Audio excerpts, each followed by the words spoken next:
Hello बच्चों, चांदी दीदी ऑफिशियल चैनल पर आप सभी का स्वागत है। तो आज के इस वीडियो में हम लोग सीखने वाले हैं लाभ हानि का पार्ट 2। तो चलिए देखते हैं लाभ हानि का पार्ट 2। अगर किसी वस्तु का क्रय मूल्य और विक्रय मूल्य दिया हो, अगर मान लीजिए किसी वस्तु का क्रय मूल्य और विक्रय मूल्य दिया हो तो कैसे पता करेंगे कि लाभ होगा कि हानि होगा। मतलब उस क्वेश्चन में आप कैसे पता लगाओगे कि लाभ होगा या हानि होगा। जब पता नहीं चलेगा तो निकालोगे कैसे। तो चलिए हम देख लेते हैं। आज हम आसान सवालों से पूरी तरह से समझेंगे इसको। आसान क्वेश्चन लेंगे और पूरी तरह से इस लाभ और हानि को क्लियर करने का समझेंगे। तो चलिए देख लेते हैं। एक क्वेश्चन है आपके सामने कि क्रय मूल्य दिया है 100 रुपये, विक्रय मूल्य दिया है 120 रुपये, तो लाभ होगा कि हानि होगा बताना है। और मतलब लाभ होगा तो लाभ निकालना है, हानि होगा तो हानि निकालना है। तो चलिए हम देख लेते हैं।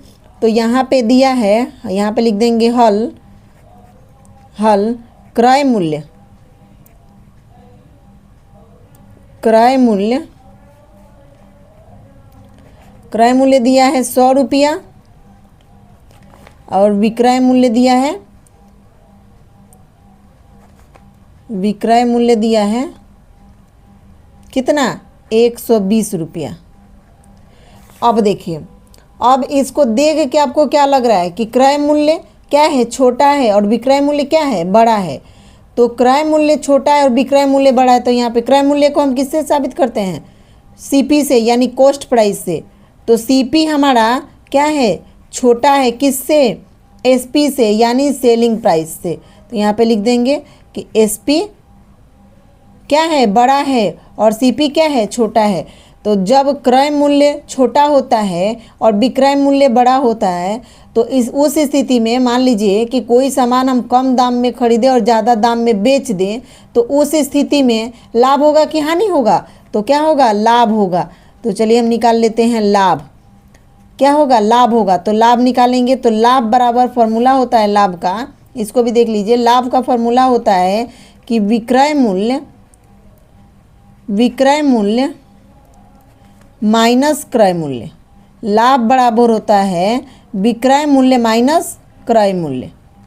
विक्रय मूल्य कितना है, 120, तो 120 माइनस 100, तो लाभ हमारा क्या हुआ, इसलिए लाभ बराबर क्या हुआ, 20 रुपये।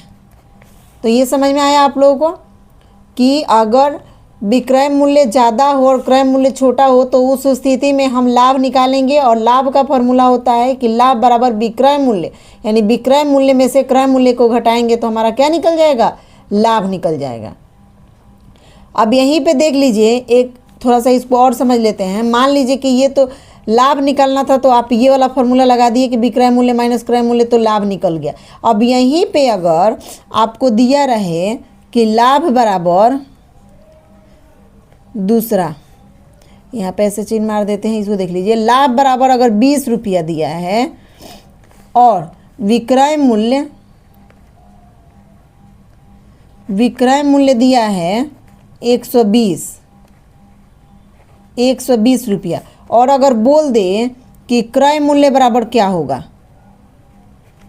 क्रय मूल्य बराबर क्या होगा, क्रय मूल्य बराबर, तो इसको यहाँ पे आप कौन सा फॉर्मूला लगाओगे, तो इसी में से इसका फॉर्मूला निकल के आएगा। देख लीजिए, ये रहा क्रय मूल्य, ये क्रय मूल्य है ना, ये हमको निकालना है।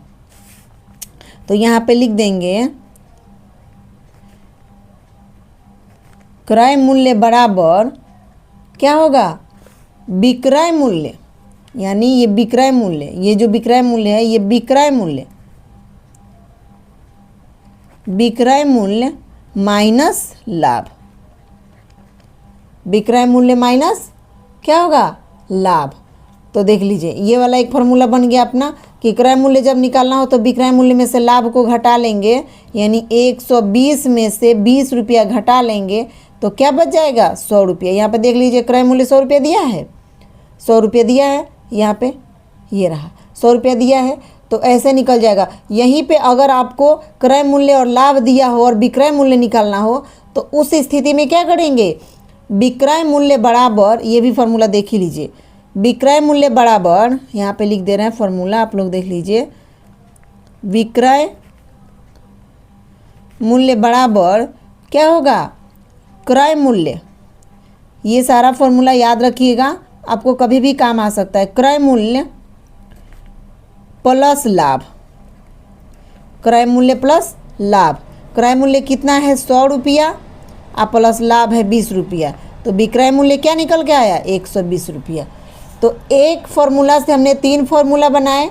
लाभ बराबर होता है विक्रय मूल्य माइनस क्रय मूल्य, उस पर इसको तोड़ा हमने। उसके बाद अगर विक्रय मूल्य दिया हो, लाभ दिया हो और हमको क्रय मूल्य निकालना हो, तो उसके लिए फॉर्मूला है क्रय मूल्य बराबर विक्रय मूल्य माइनस लाभ। अब यहीं पे अगर क्रय मूल्य दिया हो, लाभ दिया हो, हमको विक्रय मूल्य निकालना हो, तो यहाँ पे फॉर्मूला बन के आएगा विक्रय मूल्य बराबर क्रय मूल्य प्लस लाभ।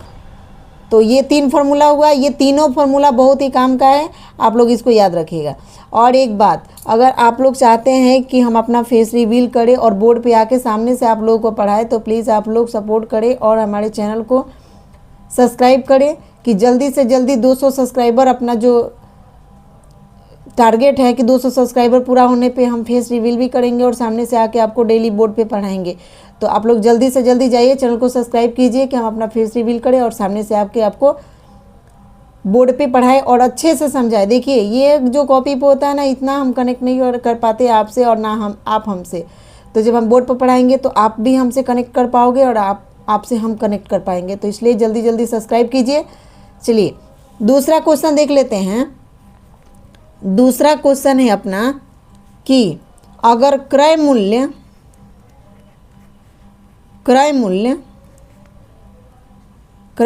50 हो, 50 रुपया हो और विक्रय मूल्य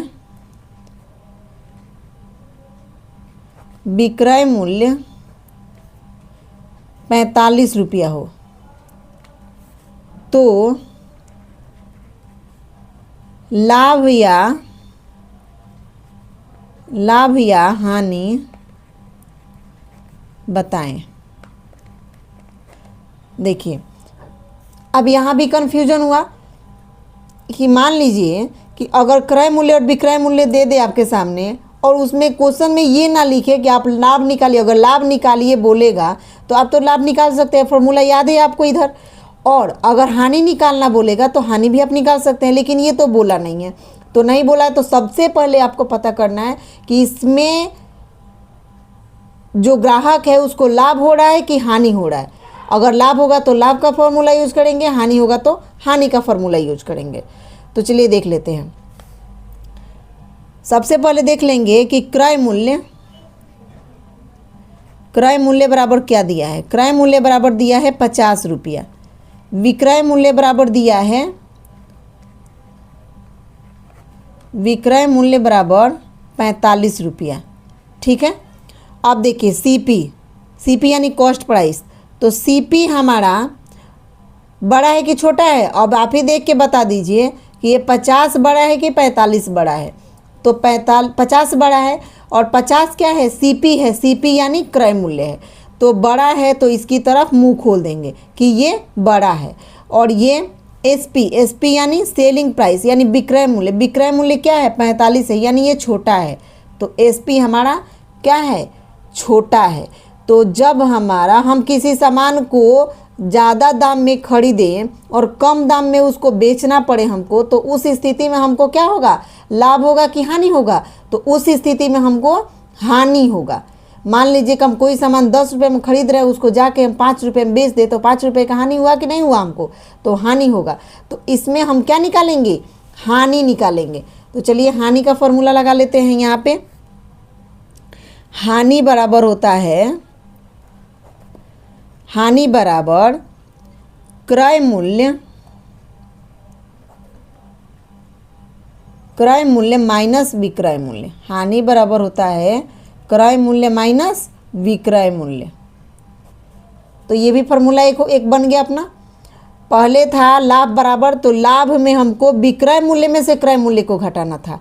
अब जब हमको हानि हो रहा है तो हानि में हमको अपने क्रय मूल्य में से विक्रय मूल्य को घटाना है और तब पता चलेगा कि हमको कितने रुपए का हानि हुआ है। ठीक है, तो हानि निकाल लेते हैं। क्रय मूल्य कितना है हमारा, यहाँ पे देख सकते हैं आप लोग, क्रय मूल्य दिया है। क्रय मूल्य कितना है 50 रुपया, तो यहाँ पे लिख देंगे 50, क्रय मूल्य की जगह पर लिख देंगे 50 और माइनस है तो माइनस, विक्रय मूल्य कितना था 45 था। तो अब घटाएंगे तो क्या होगा, तो यहाँ पे लिख देंगे इसलिए हानि बराबर 50 में से 45 घटाएंगे तो क्या बचेगा 5 रुपया। यानी उस ग्राहक को हानि हुआ और हानि कितने रुपए का हुआ, तो 5 रुपए का हुआ। यही हुआ हमारा आंसर। अब देखिए, अब यहीं पे हानि तो हो गया, अब यहाँ पे अगर आपको हानि दे दे, विक्रय मूल्य दे दे, क्रय मूल्य निकालना हो तो देखिए अब यहाँ पे क्रय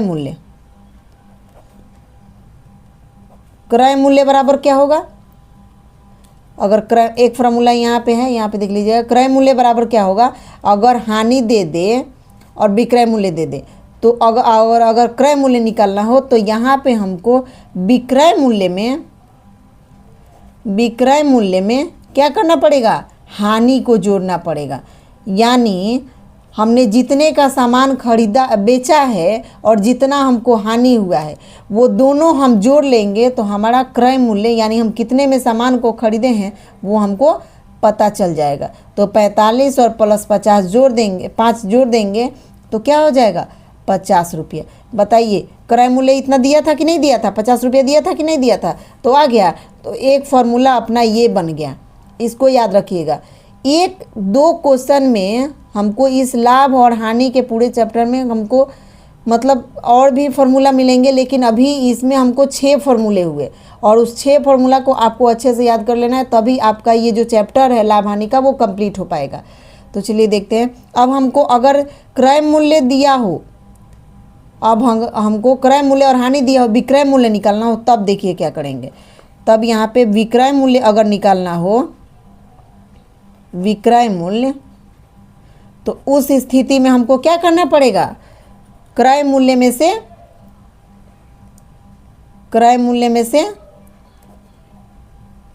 हानि को घटाना होगा। क्रय मूल्य यानी हमने जितने में सामान खरीदा उसमें से हानि घटा लेंगे तो विक्रय मूल्य हमारा पता चल जाएगा। क्रय मूल्य कितना था हमारा 50 रुपया, 50 में से हानि घटा लेंगे 5 रुपया तो विक्रय मूल्य क्या बच जाएगा 45 रुपया। तो देखिए तो 45 रुपये विक्रय मूल्य दिया था कि नहीं दिया था। तो 3 फार्मूला यहाँ पे बन के आया, तीनों फार्मूला इधर का कि हानि बराबर क्रय मूल्य माइनस विक्रय मूल्य, क्रय मूल्य बराबर विक्रय मूल्य प्लस हानि और विक्रय मूल्य बराबर क्रय मूल्य माइनस हानि, ये 3 फार्मूला। और यहाँ पे 3 फार्मूला कि क्रय मूल्य बराबर विक्रय मूल्य माइनस लाभ, दूसरा फार्मूला यहाँ पे है विक्रय मूल्य बराबर क्रय मूल्य प्लस लाभ, और एक फार्मूला यहाँ पे है लाभ बराबर विक्रय मूल्य माइनस क्रय मूल्य। 3 फार्मूला यहाँ हुआ और 3 फार्मूला यहाँ हुआ। तो ये 6 फार्मूला आप लोग अच्छे से याद कर लीजिएगा, तभी आपका ये लाभ हानि चैप्टर कंप्लीट होगा।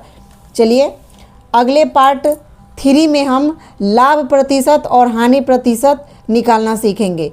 वीडियो पसंद आए तो लाइक कीजिएगा और अपने दोस्तों के पास ज़रूर शेयर कीजिएगा, क्योंकि बहुत ही हेल्पफुल वीडियो है। और चैनल पे अगर नए होंगे तो चैनल को ज़रूर से ज़रूर सब्सक्राइब कीजिएगा। आप लोग सब्सक्राइब नहीं कर रहे हैं तो हम डिमोटिवेट हो जा रहे हैं, इसलिए चैनल को ज़रूर से ज़रूर सब्सक्राइब करें। दिल से धन्यवाद।